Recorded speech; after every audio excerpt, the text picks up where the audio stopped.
Hello, this is Lisa Russick with the podcast We're All Psychic, and this is the first episode of my sound healing series. So I'm going to talk about sound healing anytime you hear me say this is an episode of the sound healing series. And guess what? I still think we're all psychic. You better believe it, sister and mister and everybody else. Yeah. So I want to do audio only, of course, for an audio podcast for a podcast, especially an audio,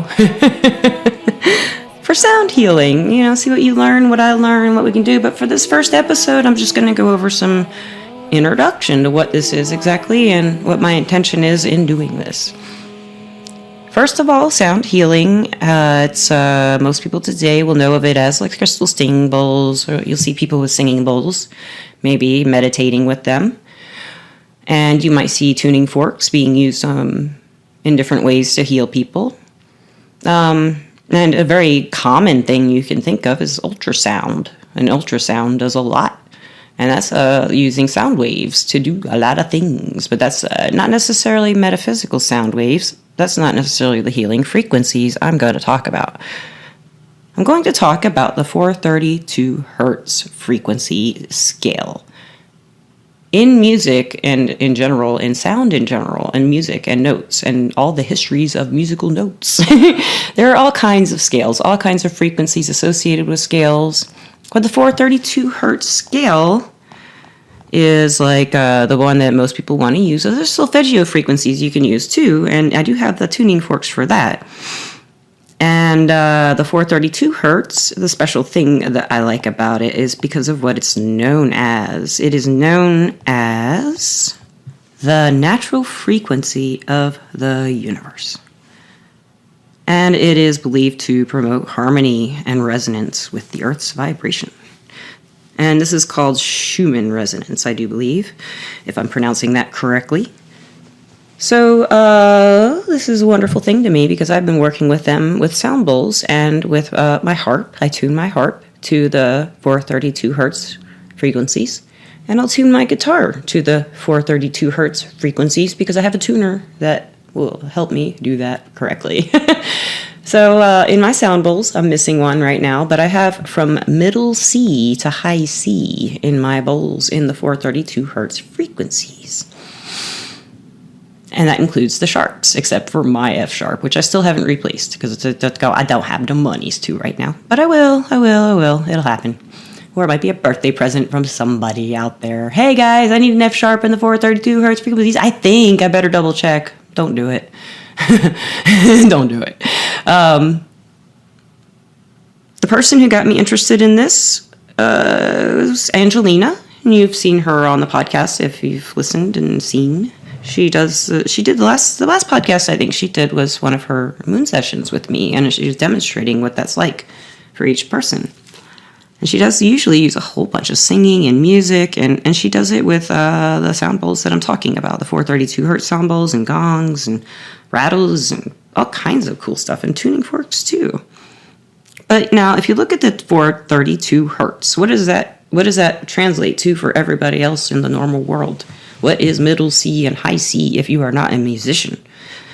Well, in the musical scale that we use in our culture, we have usually we would look at it from A to A, or A to, is it G sharp or A flat? A flat? I don't know what it starts at. I'm not a music theorist. But, or C to C on the piano is usually how you do it. And different instruments, guitar, you probably have it tuned to E, so you might E to E it. But everything is pretty much, basics. If you look at a piano, middle C is that C that everybody learns is their first note, basically. If you look at a piano, it'll be the one right smack dab in the middle. That's middle C. And the one that looks like it up 8 notes is high C, and it has got 2 black notes to the right of it, and it has a white note to the left of it, and to the left of that there are black notes, 3 black notes, and of course there's white notes in between, or keys in between those. I'm saying notes, but keys is what I need. So I'm trying to give you a visual there. If you're a guitarist, 432 hertz and 440 hertz are both A.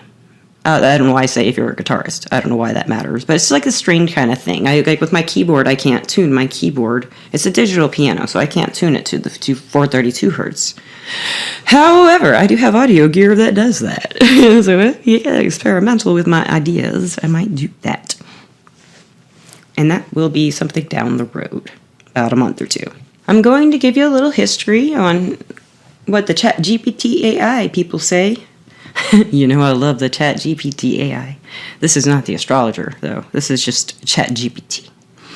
This is what they say about the history of sound healing, and they have some other pretty interesting stuff. They have some pretty interesting stuff in here. I had to kind of dig for it, but I got some good stuff out of this.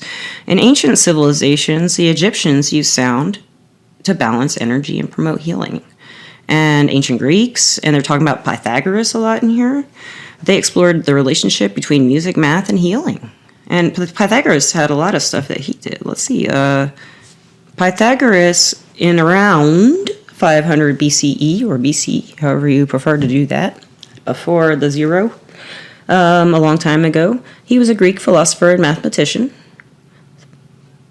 Pythagoras, if you've done math in high school or even middle school or whatever, you've heard of, the Pythagorean theorem, I think is what Pythagorean theorem.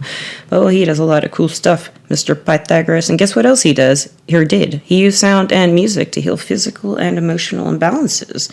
He believed that specific musical intervals could realign the body's energy. And that was in 500 BC by someone we still talk about. His mathematical abilities and the things he came up with and his theories and his facts that we have made into our math systems. Now, if you want to talk about some ancient times, well, we got Tibet.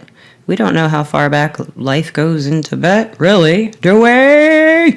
In ancient Tibet and Nepal, it says the monks have been using singing bowls for centuries in meditation and healing ceremonies, and they believe the bowls create vibrations to balance the body's energy and promote relaxation, which everybody will agree with who sat next to a sound bowl pretty much be like, oh yeah. Not that, I haven't asked everybody, but I'm making a big assumption that they would all say, oh yeah, I like this, I'm relaxed. I don't sound relaxed, but that's how you feel. You're like, oh, all right. But especially if you target certain things, and we'll get to that. And so, even as far back, according to the AI, as far back as we know, over 40,000 years ago is the didgeridoo in the Aborigines in Australia. They have, Aboriginal people have used the didgeridoo in healing ceremonies forever. And they believed that the deep vibrations promoted cellular healing and relieve pain and alter consciousness. And if you don't know what a didgeridoo is, it's a long, kind of like a long carved stick. That's very long. It's like the size, probably about 6 feet, 5 feet, sometimes 4 feet. They're pretty long and skinny, and they have a tube, and people do this thing called circular breathing with them. And I can't do the circular breathing, but they breathe in through their nose and out through their mouth while they're doing it, so it's a continuous humming sound. And I've seen people do it and heard people do it, and it does put you kind of in a trance in a very relaxed state, and it feels great. So that's really old, dude. And then we have, Vedic chants and Sanskrit mantras, and they believe that speaking certain words, and this is very, very much connected to sound healing, speaking and singing. They believe that you could use Sanskrit chants and harmonize the mind, the body, the spirit, and some of the mantras were tuned to these frequencies that were aligning with specific chakras back in that time, supposedly. And we're going to talk about what we know about that soon. So there have been some scientific studies, medical studies, and you may have heard of this one, Alfred Tomatis. You say tomatoes, I say tomatis. And he had this Mozart effect, and I think you may have heard of this before, where if people listen to classical music, especially Mozart's compositions, it can make you have improved cognitive function, it can reduce stress, and it can help children with autism, supposedly, and speech disorders, just to listen to Mozart. This is what this guy found in the 50s and 1990s, 50s through the 90s. Now, the University of Florence in 2019 did a study on the 432 hertz versus the 440 hertz. And this study compared the effects on the human nervous system And it did find that this 432 hertz music significantly reduced heart rate and promoted relaxation. Now, there is also another person, and I'm sorry if I'm butchering these names. I'm not smart enough to think ahead. I read them and I'm like, okay, I got that. But it says John Bellew and tuning fork therapy. So this guy, John Bellew, Beaulieu, he's a sound healer and scientist, and he researched how tuning forks can impact the nervous system too. This is tuning forks, though. He found that specific frequencies could stimulate nitric oxide production, improving circulation and reducing inflammation. It's kind of like that mudra, if you watched the mudra or listened to the mudra podcast that Donna and I did, where we put our middle finger with our thumb finger and it raised our circulation through our body. I think that was the one that did that. And my feet got hot. And if you've probably heard of binaural beats if you're listening to this podcast, so I'm not going to talk too much about that, but binaural beats are like when you play two slightly different frequencies at the same time in different ears, and it can alter brainwaves in some ways, supposedly. And people say, studies have even said this, it can help with relaxation, focus, and even pain relief. And of course, we have, our stories about our famous people. We have our Edgar Casey. And he claimed that sound vibrations could heal the body. He recommended it.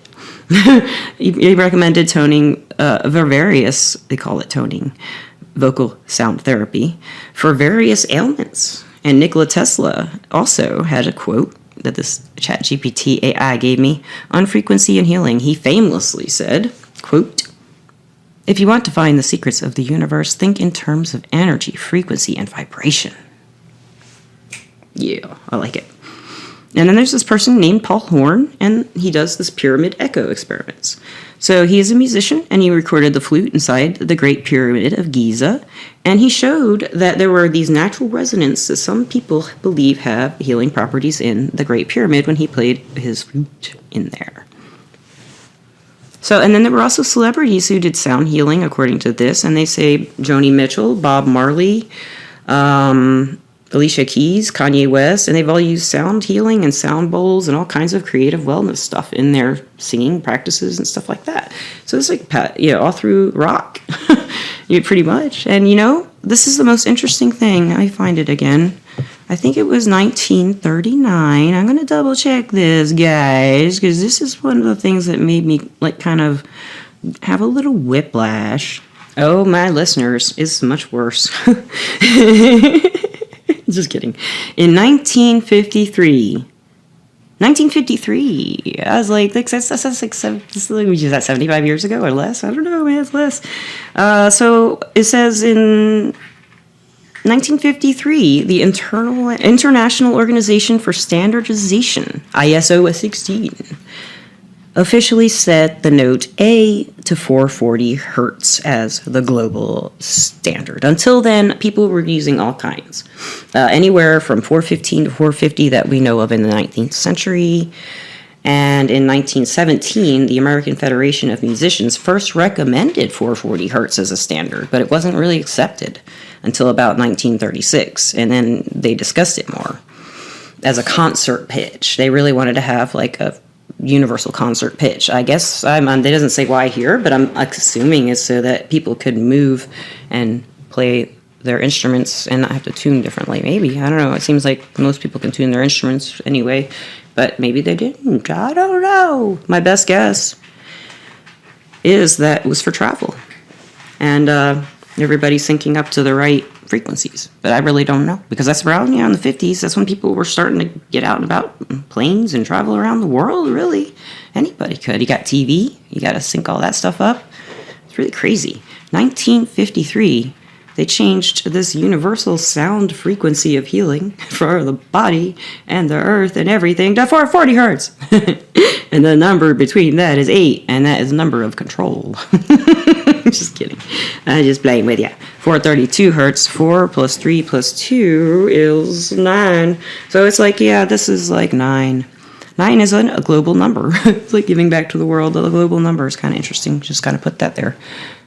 And that's a little history on sound healing. It's just a little, trust me.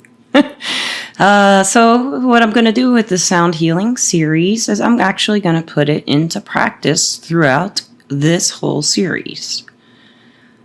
I have been suffering from PTSD, and there's really no medication for PTSD, and there's really therapies, but everybody kind of has to process that differently from what I understand, and I'm a spiritualist. I don't think a therapist is going to help me too much unless they're a spiritualist.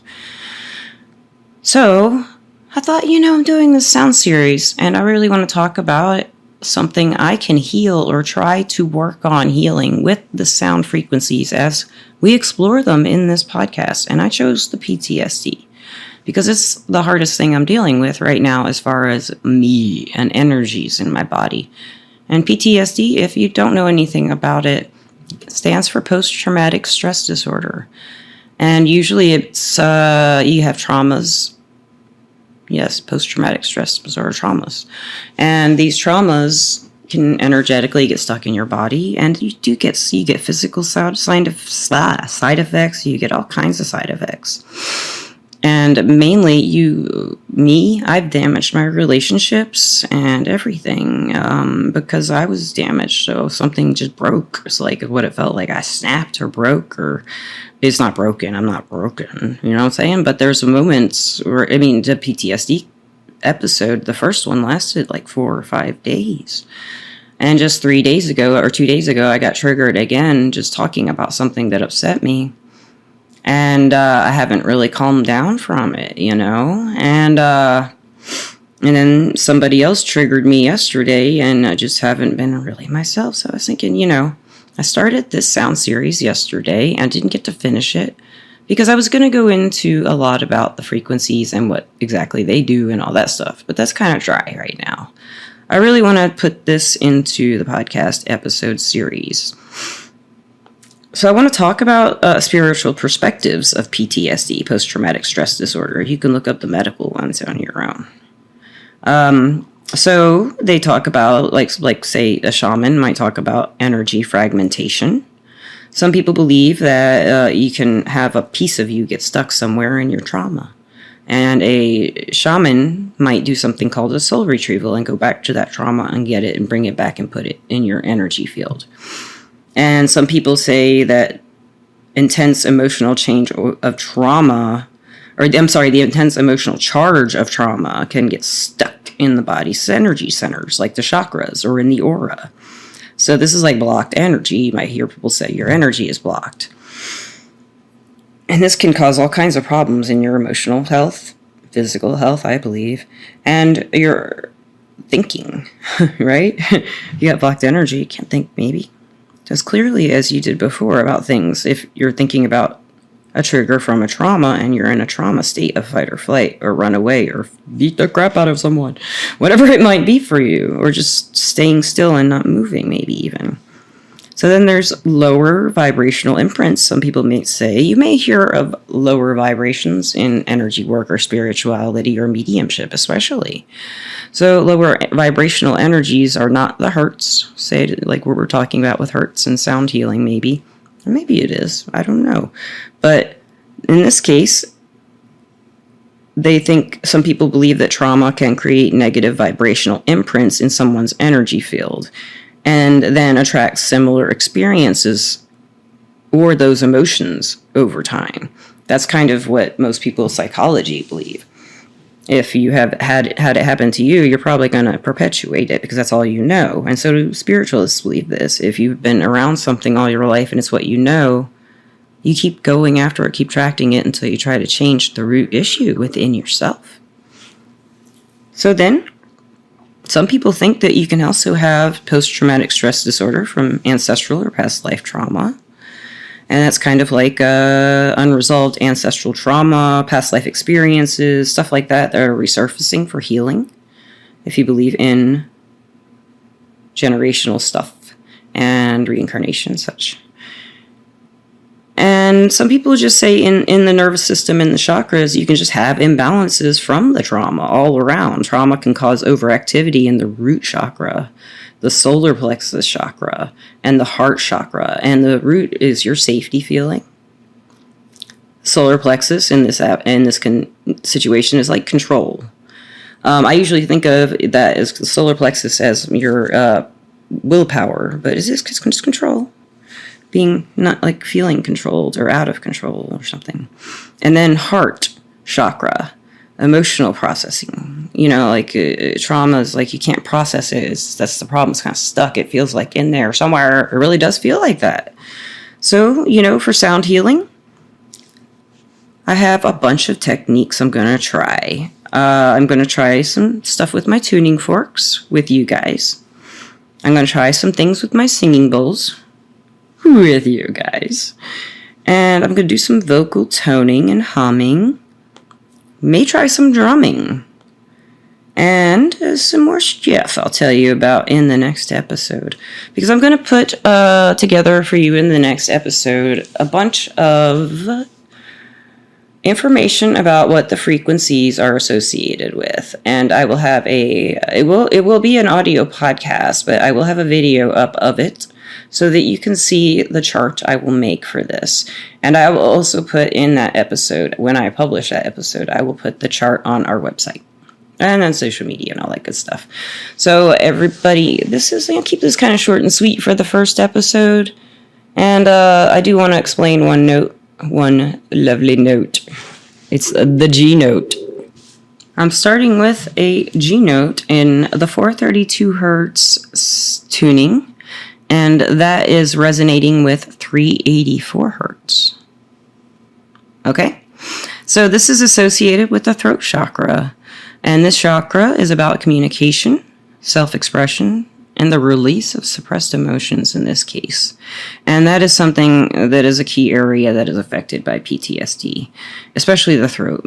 You just don't know what to say, and then you say things and you didn't mean it, and then you don't say things that you need to say. Oh my goodness, it's just so confusing. But for example, this G in the 432 hertz tuning can help in different ways.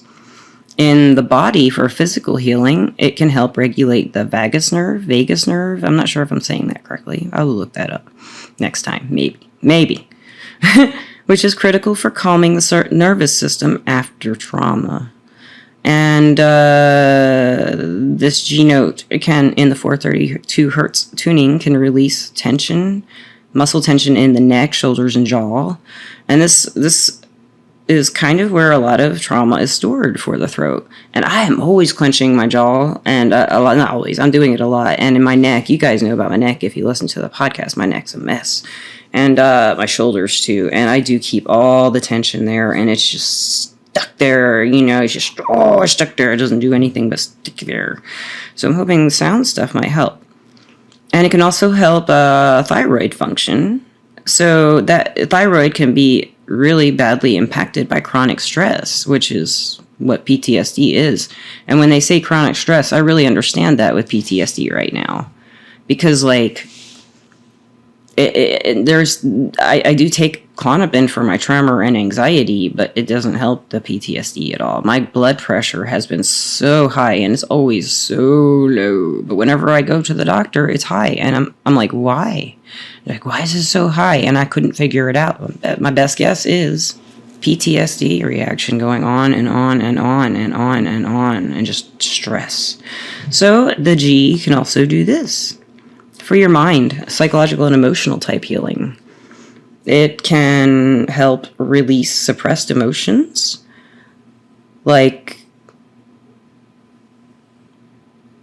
he says, I'm thinking like the mind and the emotions together, psychological, emotional. So it can release suppressed emotions, like through the vibrations, kind of shaking it out is how I think of it. The vibrations kind of vibrating out the suppressions, this release, the traumas, the emotions. And you can verbalize your emotions with the mantras and stuff like that. And that can be really great for processing the trauma. It also can help in breaking negative thought patterns and loops. So that's something I really had to work on younger, and now I'm doing it again with the PTSD, and I'm going to do it. I'm going to shift from a fear-based thinking to clear thinking, and as clear as I can get anyway. And then there's, of course, your soul energetic healing with the G note. It can unblock stagnant energy in the throat chakra, and it stores trauma. It can store trauma in the throat chakra related to not feeling heard or not feeling safe to talk or being told to shut up a lot or to silenced or just silenced in general. I've always felt that way until I was about always. I always say always. I never say never. I never always say never, ever, always. So, but I did feel that way all my life. I felt unheard. I didn't feel like it was safe to speak until I was in like my 30s. Playing this G note can strengthen the connection between your heart and your mind because it's the throat chakra, so it's right between your third eye and your heart chakra, so it strengthens that connection, so it can bring a balanced emotional expression, and that's something I've talked about on the podcast, my mind and my heart and putting them together. So another thing it can do is it can bring us to a place, or me hopefully, to a place where I can authentically express myself. Trauma can suppress that ability to authentically express oneself, and I feel that because I'm not expressing who I am, I'm expressing something that I'm not sure what it is. It's just fear and trauma. I mean, the word trauma is like there's a lot associated with it. Everybody associates something differently with the words traumas and, you know, traumatic experiences, post-traumatic stress disorder, trauma, just traumatized. You hear that a lot, and maybe somebody might say it jokingly, but you know, I was traumatized. But it's a real thing. A lot of people really are traumatized by something in their lives. It doesn't matter what it is. Don't judge people for what they're traumatized by, I would advise. Because what you might be traumatized by is not necessarily what somebody else might be traumatized for. It's really the energy, right? The energy of the trauma. So spiritually, using this G bowl, the 432 hertz sound bowl, the G bowl, and yes, I'm going to play it for you. It can bring you a higher awareness spiritually. It can bring a connection for higher guidance, supporting inner wisdom. It can help release past life or ancestral trauma. This is really what the spiritual stuff goes down into. And it can help align with angelic and celestial frequencies. And that can really bring you a sense of protection and safety. So in the G note specifically helping PTSD, it can have vocal release with humming, singing, or toning G. It can soothe hypervigilance, and I've got a lot of hypervigilance by calming the nervous system, which is the first thing I think we talked about. And it helps process the suppressed emotions, just hearing it, singing it, playing it. These are ones that are related to fear, shame, or inability to speak one's truth. And it can restore a sense of inner stability by aligning breath, sound, and emotion. So let's go. Let me pull out my G bowl for you guys, and we'll see what happens.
So after listening to the G-Bowl in the 432 hertz that I just played for you and focusing on, well, I wasn't really focusing. I really was just listening to it, and I mixed it, and I listened back to it in the mix. And I do feel like my throat is clearer. I don't know if my voice sounds different. It hasn't been that long since I recorded that and listened, maybe a couple hours.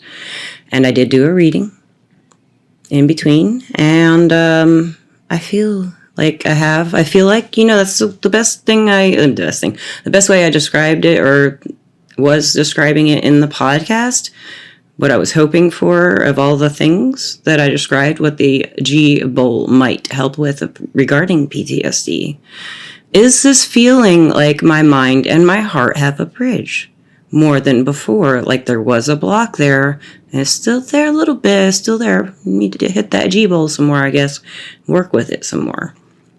But I feel like there's like a flow there, and I kind of want to work on my third eye, so I might bust out that bowl. Anyway, thank you, listeners and watchers. I love you. Thank you, Everclear, my sponsor. Everclear is an advice app and website where you can get advice from psychics and empaths, so you can get the clarity you need to create the life you deserve. And I'm Lisa on there, Lisa Russick, soon. Used to be Lisa P, but now I think I'm going to change. They are changing my name to Lisa Russick anytime now, darlings, anytime, on Everclear.com, and it's a wonderful place. Go get your reading. It'll change your life, or you'll change your life because of it. That's more like it.